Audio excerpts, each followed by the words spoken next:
son sang, on donne entre autres du plasma, mais en petite quantité.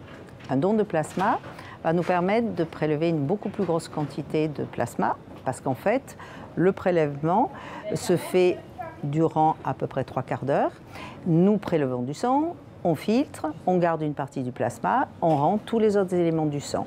Nous reprélevons et nous rendons pendant 3/4 d'heure. Donc pour cela, il faut avoir vérifié d'abord lors de l'entretien pré-don, et l'infirmière aura vérifié que les veines nous permettent de faire ce type de prélèvement. Pratiquement tout le monde, s'il a une bonne veine, donc qui permettra ce don qui est quand même plus long qu'un don de sang classique. Il faut par contre qu'il ait un certain poids, 55 kg. L'âge va être limité par rapport au don de sang jusqu'à 65 ans, donc de 18 à 65 ans il peut donner. Le rythme, alors là, le plasma c'est 90% d'eau, donc il peut donner beaucoup plus souvent. Il va donner, s'il le désire, 24 fois par an, c'est-à-dire 2 semaines entre 2 dons. Mais par contre, il faut qu'il ait une très bonne hydratation.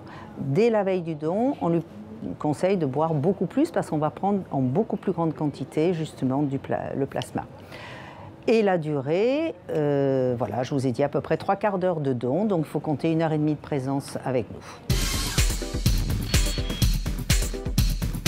Dans le plasma, on a des éléments qui sont très importants, les facteurs de coagulation qui permettent quand il y a des grosses hémorragies, le patient a perdu énormément de facteurs de coagulation, donc on va les remplacer. Les hémophiles, il leur manque certains facteurs de coagulation, on va fabriquer ces produits. Une femme qui accouche peut avoir perdu énormément de facteurs de coagulation. Après, on a des protéines qu'on va donner aux grands brûlés.